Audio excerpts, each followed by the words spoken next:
Boa noite. O nosso grupo estará falando sobre a linguagem C e as suas devidas estruturas. Eu, Joel, estarei falando sobre a variável e a estrutura condicional. E o que seria a variável? A variável seria um objeto que ele pode ser identificado por um nome, que dentro dele pode ser armazenado algum tipo de dado, que poderia ser modificado posteriormente na execução do programa ou na criação do mesmo. A variável possui vários tipos de dados. Possui o tipo de dado int, se não me engano, int, char, float e assim por diante. Dentro do exemplo a seguir, estarei identificando dois tipos de dados, o float e o int. Então, pessoal, como estava dizendo, eu estarei destacando aqui essas duas variáveis, int e float, porque até então, ao decorrer do nosso programa, nosso exemplo, dentro da linguagem C, estaremos usando essas duas, no caso, esses dois tipos de variáveis. E o que seria essa variável int? Int seria, no caso, todo número inteiro ou natural, vamos dizer assim, 0, 1, 2, 3, e aqueles inteiros que são, no caso, os números negativos, menos 1, menos 2, menos 3, e assim por diante. E aqui eu botei um i porque geralmente dentro do programa que está sendo construído, podemos usar também palavras como referências a esses números. No caso, podemos usar palavras para fazer referência a números inteiros ou a naturais. Já no float, o float seria o que? Os números reais, ou seja, os números decimais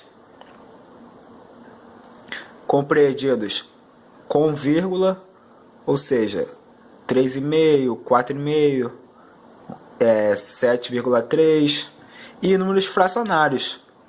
Já aqui fizemos, no exemplo aqui, a referência de N1 e N2, que faz a referência a uma nota, a um tipo de nota, e a média como um resultado, no caso. Então é isso, pessoal. Ao decorrer do vídeo estaremos explicando um pouco melhor sobre cada estrutura que estaremos apresentando ao decorrer dessa videoaula. Então, muito obrigado por assistir. Valeu!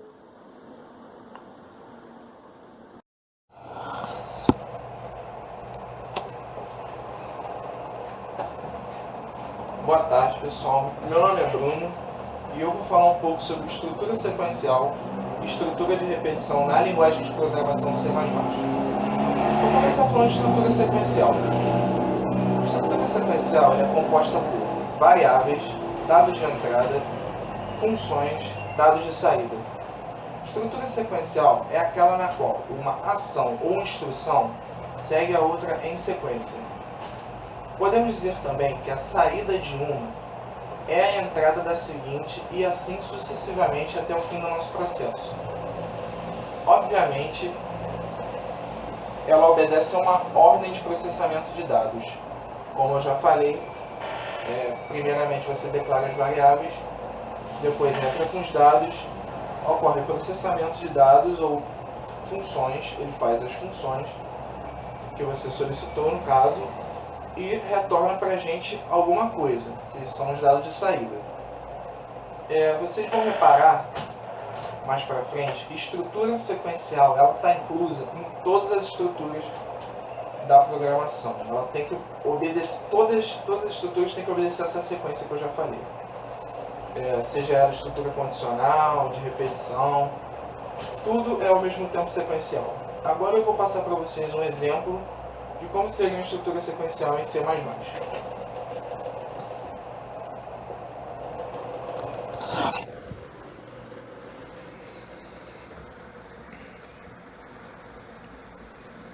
Ali.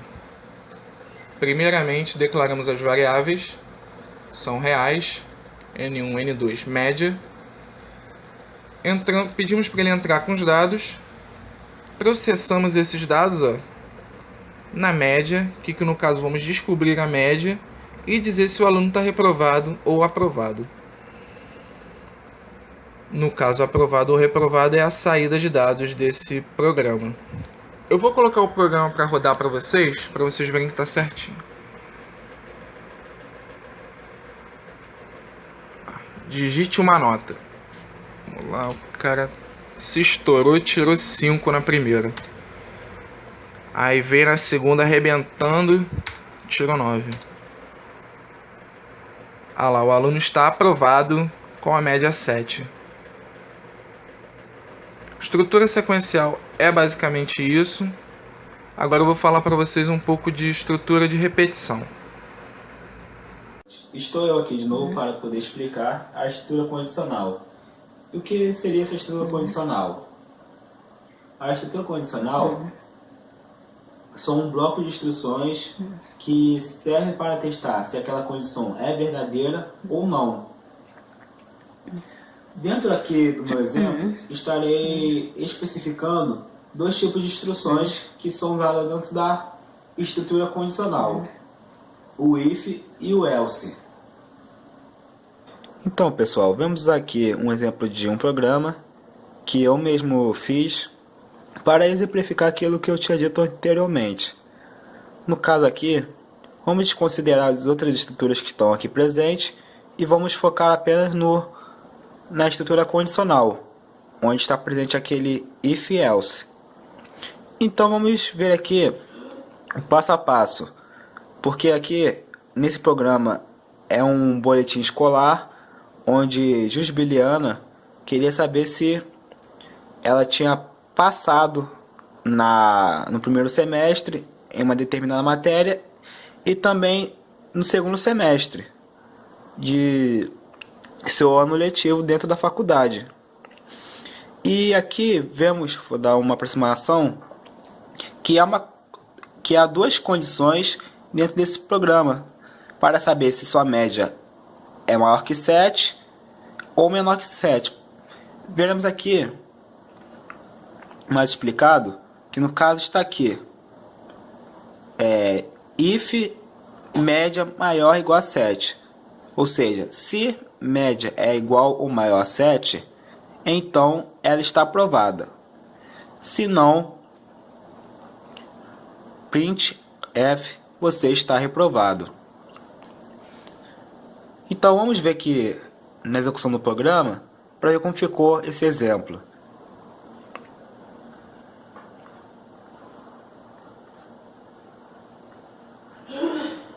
Vamos aqui em compilar e executar.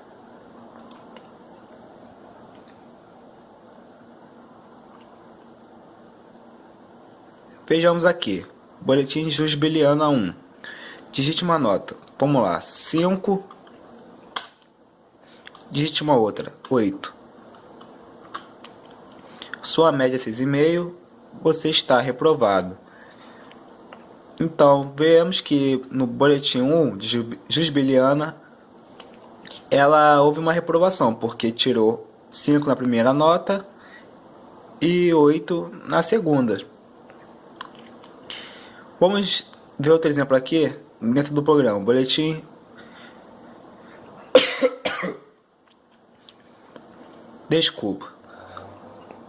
Boletim de Jusbiliana 2. Digite uma nota 10. E outra 8. Vemos aqui. Botamos uma nota 10, uma nota 8. Vamos dar o Enter. Sua média é 9. Você está aprovado. Então, qual foi a condição dentro desse programa? É que se ela tirasse maior ou igual a 7, estaria aprovado. E se tirasse menor que 7, estaria reprovado. E como o boletim 1 ela tirou 6,5 e o boletim 2 tirou 9, né? Então no primeiro boletim ela esteve reprovada e no segundo boletim ela esteve aprovada. Então é isso, pessoal. Espero que vocês tenham gostado e compreendido um pouco sobre a estrutura condicional. Valeu!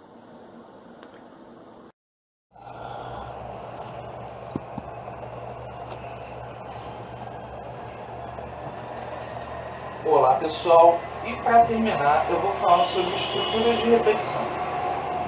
Estrutura de repetição é usada quando precisamos executar um código mais de uma vez.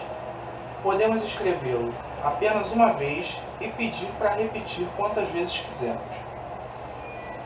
As estruturas de repetição são muito importantes porque muitas vezes um código precisa ser executado realmente várias vezes, diversas vezes.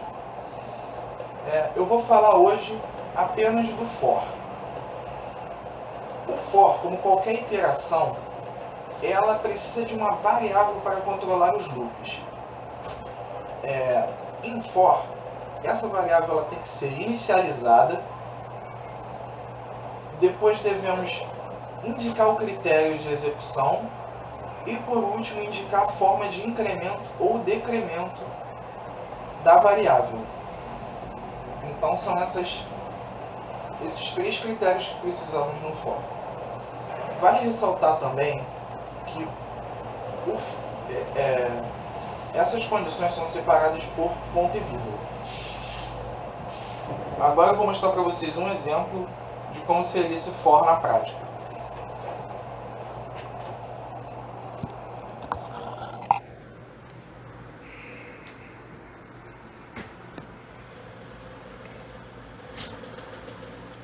Focar um pouco aqui a câmera. Entramos com a variável a inteira, utilizando o for já. A indicamos que ele é igual a 1, começamos já que a é igual a 1. E enquanto a for menor ou igual a 100, ele vai incrementar mais 1 para a gente. A mais é incremento de 1 em 1. Print para ele sair para a gente de 1 a 100 aqui no caso. Eu vou colocar para rodar para vocês verem que está certinho mesmo.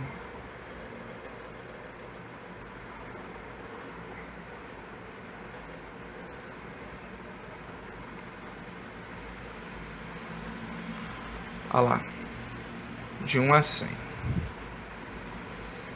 Começando do 1, enquanto ele for menor ou igual a 100, ele vai de 1 em 1 até parar no teto que é 100. Pessoal, esse foi um exemplo de estrutura for. Espero que vocês tenham aprendido pelo menos um pouco. Obrigado, tchau, tchau.